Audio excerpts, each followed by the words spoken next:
Okay, let me just go and see. Okay, another I saw this. I don't know how much how true is this, but then top 5 countries that we exported our goods to. Number 1 is China with 11.5%, right? Number 2 you have Germany with 7.0%, right? And then number 3, this is the country that like we're exporting our goods to. USA with only 6.9%, and then we have now Japan in number 4 with 5.7, and then India in number 5 with 5.3.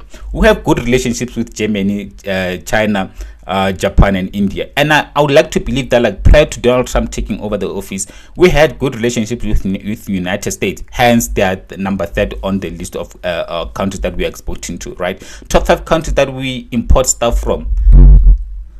We have China number 1 with 23%, right? These are countries that like we buying goods from them, right? We have India in second position with 8.3%, and then we have Germany coming in third position with 5.7%, and we have United States coming in 5th place. So we are third. They're importing more stuff from us than we are importing stuff from them. So in a way, you say they need us more than we need them, because they 4th in the top 5 of countries that we importing them. So whatever that we importing from the USA, we can just replace it and import from any other country if they're going to go on and sanction us, because we're not going to allow them to treat us as if we like we're a third world country, as if like we are depending on their handouts. No, that's not the case. And then we have Saudi Arabia coming in 5th position with 4.4%, right? I saw this picture which I want to dissect and just go through and just say a couple of things about it. Some really horrible things happening in South Africa.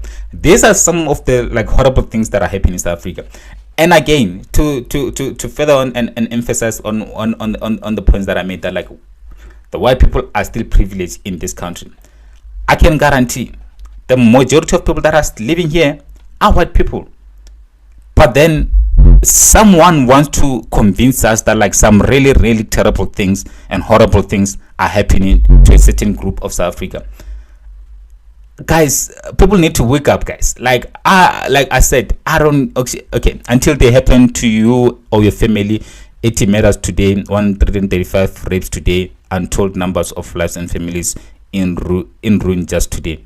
But the thing is, everyone is suffering in South Africa. We know that the crime that's happening in this country is actually out of hand, right? And in no way I'm justifying these crimes, right? Ain't no life is much greater than another life. Ain't no life is greater than any other life. Black, white, Indian, colored, everyone's life matters, right? The amount of black people that are being killed in South Africa, the numbers are out of like like crazy number of people being murdered in South Africa, right? But then it's like once a white person is murdered in South Africa, it becomes so much of a like a greater deal than when a black person or Indian person or a colored person is murdered in South Africa. There's so much outcry when white person is killed compared to when a black person is killed. Even in USA, you had like, I mean, the amount of videos that we've been seeing of police killing black people. You compare that to the outcry that is received when a white person is killed by a black person.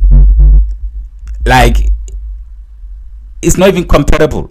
So it goes to show that like, okay, it looks as if like now the life of a white person is much greater and more valuable than a life of a black person. We cannot allow that in this country. Everyone is equal and before the law, and each case should be handled with much attention. That's just my opinion regarding that.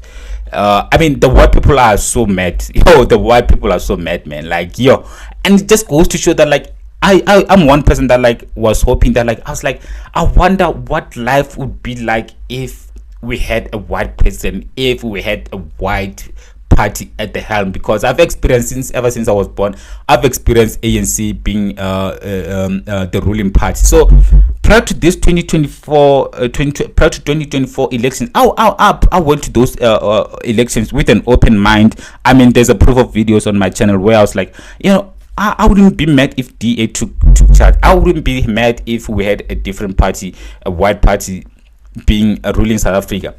But then what happened these 2 days completely changed my position on that. Completely changed, because I was like, damn, these people can literally like just lie, literally like blatantly lie, and make other people, and make them seem as if like they are being victimized, as if they are being there's like apartheid 2.0 in South Africa, as if like there's so much injustice happening to them while they're still living comfortably. My reason is, if there's so much injustice happening to you, why not leave this country? Why not leave? Because they know that, like, they know what they're doing. These people, they're trying to like fearmonger like themselves and also other countries, so that they can have sympathy from other countries, and so that they can have South Africa sanctioned. I don't know if South Africa is sanctioned, who's going to benefit there, because they're also not going to benefit. They're going to feel the very same pain that like the majority of South Africa, which are black people, are going to feel. And I have to say this. I have to say this. As much as like, if we do get sanctioned, it's going to be like, it's going to be difficult for South Africa if that happens, right? But then I'm like, I wouldn't be so mad if it happened, because we cannot be so reliant on USA. We cannot be so reliant on USA. And also the fact that like now they feel like they can dictate to us, and also the fact that like these white people feel like they can run towards USA, and USA will, and also Trump will always defend them. I feel like we need to just like free ourselves from USA. We need to free ourselves from USA. The sooner we do it, the better. And also, what gives me pleasure, the very same people, white people, AfriForum, people that run to Trump and commit treason, because by the way, what they do is treason, because they're feeding this guy with lies, as much as like these lies are going to be impact this country negatively. They don't care. So if ANC, if our government has anything to it, they need to sanction AfriForum. AfriForum needs to be isolated.